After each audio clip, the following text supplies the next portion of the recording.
Hey, good morning everybody. I am just packing up camp. As you can see over there, drying out my tent a little bit. Slept a little later than I wanted to. Couldn't sleep during the night, and then ended up falling asleep this morning after I was ready to wake up. So anyway, not the best for trying to go do some snow hiking, but it's still not too late. It's like 7:30, and I'm about to take off. So number one goal today is just to get through the snow. One of my least favorite things to hike in. Probably right behind heat. I don't know, it's a tough call. Snow hiking is harder.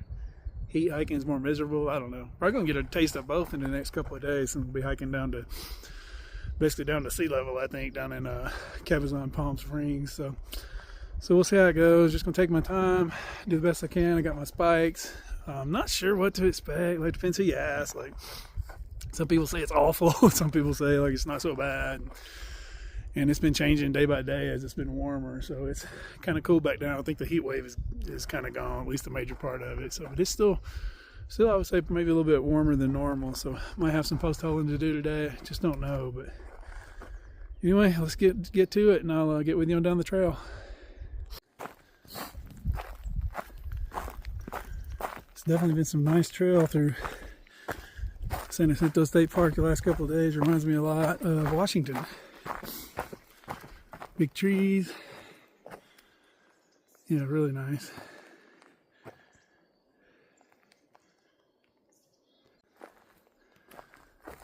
Entering Mount San Jacinto State Park Wilderness. No dogs allowed, PCT.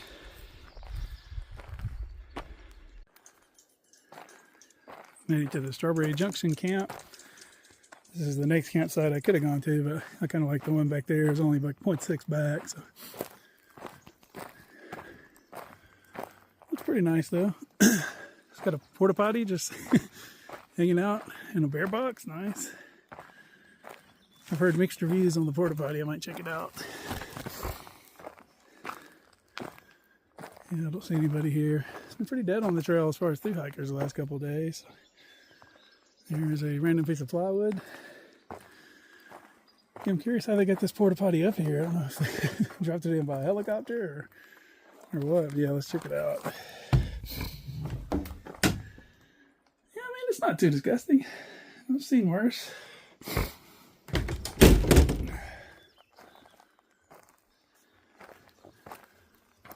Yeah, it looks like maybe there's some renovations going on. Some type of pipe. Some lumber. Yeah, it must be doing a bit of remodeling. Yeah, pretty cool though.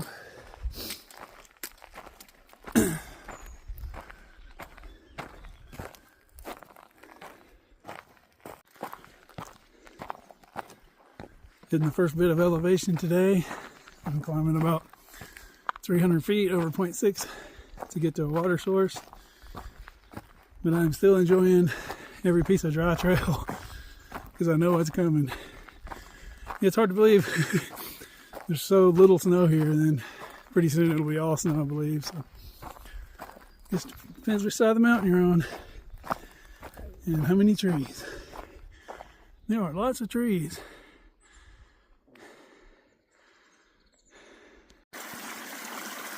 Okay, I found the next water source, and it was a good one. I almost didn't get anything because there's a couple of more sources coming up. Yeah, it looks so nice. I went ahead and got a leader to carry with me. The tough decisions are going to be later. The last known 100% water source is in 2 miles, but obviously there's snow further than that, so I just got to be careful because once I get to the Black Mountain Road campground, it is 20 miles downhill, and I don't think there's any water for the first 15, so just got to be real careful about when I'm going to load up. So probably in 2 miles just to be safe, and then hope that I find even a little bit more because that's got to be through tomorrow with camping tonight. So we shall see. Yeah, this is a good one right here. I got it right there.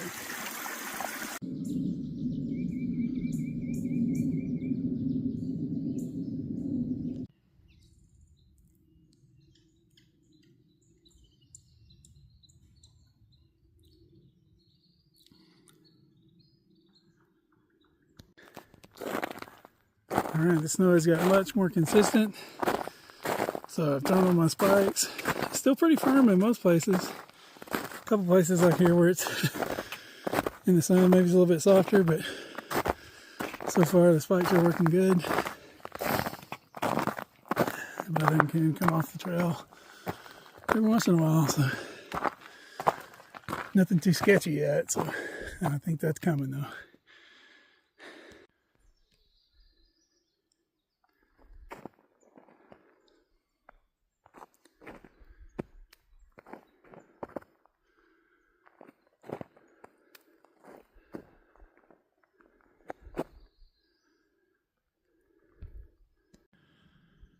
Okay, entering the Fuller Ridge Trail / PCT northbound / 5 miles to the Fuller Ridge campground. I'd like to make that if I could, but I don't count on anything out here.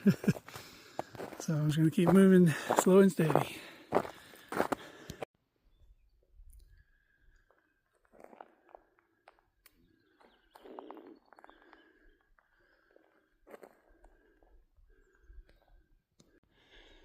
Surprised to come upon these steps.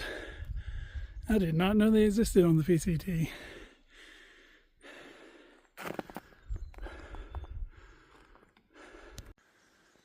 Whew, now this little spot was difficult. I almost accidentally sladed down. It's hard to tell how steep that is, but that was a tough climb down. If the snow was any less firm, I would have definitely struggled. I made it down. Closing in on a water source that I can hear but not see yet.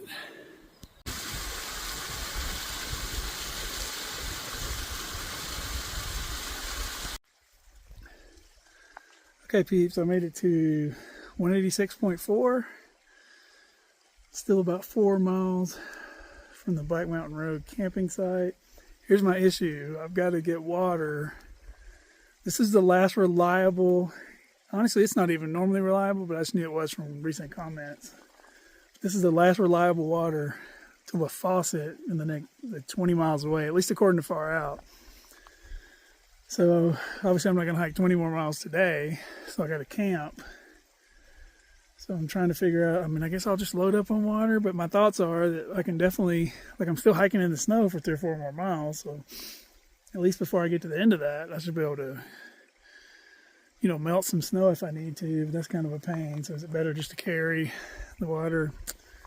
I've checked all the comments, but I think I'm gonna sit down, take a break, and maybe check them all again. But I definitely got to walk out of here with a good bit of water either way. So I'm gonna try to figure it out. It's just a tough one, tough situation for the heavy hiker.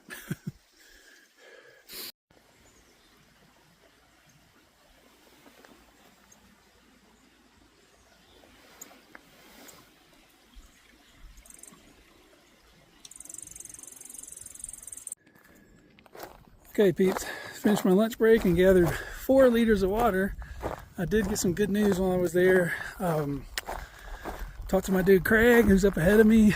You guys remember him, and he told me that there's actually, it's not listed on my Far Out, but it is on other people's for some reason. I don't know if it's a glitch or what, but there actually is a spring at mile 193, which I can hit either today or likely tomorrow. It's after the snow, so that's good to know that there is one more water source to hit before having to hike all the way down to the desert, basically. So that is very, very helpful. That's only about 7 miles from now. So 4 liters should be good.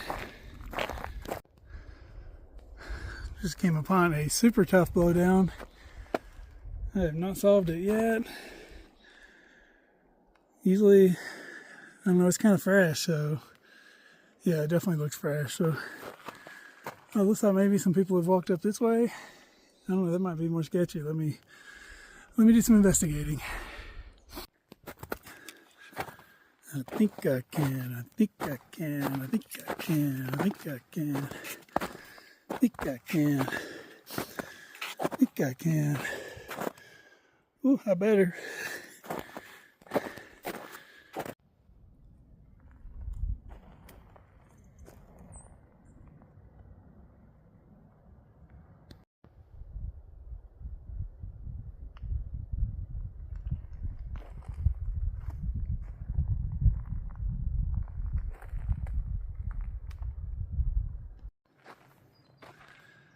Okay, peeps, it's a bit earlier in the day than I like to set up camp, but I was only a couple of miles from the end of the snow and it was starting to get really mushy. So I decided to just go ahead and call it here at this campsite. There really wasn't any other campsites all the way to the end of the snow. So got a good little spot here, just set my tent up, drying out my spikes, which were very helpful today. Yeah, very nice little area. Actually got 1 bar of service. That was another good reason to stay here. And like I said, it was another like 2.5 miles to get through the snow to the next campground place. So I just didn't want to take any chances because it was getting really soft and really wasn't too bad of a hike today. A lot of the trail was pretty clear, but there were some areas where it was steep and just you're pretty exposed. So I didn't want to take any chances there. I almost set my tent up there. It's a really nice view, but it was a little bit unlevel. Just didn't quite fit up there. So decided to go ahead and stay down here. So anyway, I'm going to wrap this video up here. Almost through the San Jacintos finally. The project started like last year in 2024. So yeah, I got to hike tomorrow, like I said, a couple of miles to get out of the snow. And then I'm probably roughly 20 miles from I-10. So I don't think I'll make all that tomorrow. But it is all downhill, so I should be able to have a really good day, especially once I'm out of the snow. So just got to figure out what my plan is going to be. I need to resupply a little bit down there and then head on to Big Bear from there. So I don't plan to stay there. It just depends what time I get there. Craig, who gave me the good info about the water situation, also told me he stayed at Nitsy's, which is a trail angel that just charges like a nominal fee to stay with her, and it's supposed to be really good. So I could spend one night with her, just depending on when I land down there and everything. And I think she helps you get to the store for resupply and such. So anyway, that's the current plan. Right now I'm going to make dinner here shortly, and we got plenty of water. I just got 5 more miles to the next water, so should be able to work well with that. So I'm going to try to leave early in the morning, not sleep late tomorrow morning. That's kind of what probably the difference was today, but maybe not. It gets pretty slushy pretty early, so I was able to make it when it wasn't too sketchy, but I know these last couple of miles are like what they quote-unquote call the real Fuller Ridge, so just want to make sure I'm hitting it at the best time in the morning when it's still firm and hard. So anyway, appreciate y'all watching, and I will get back with you in the next one. We'll see you in the morning. Thanks for watching.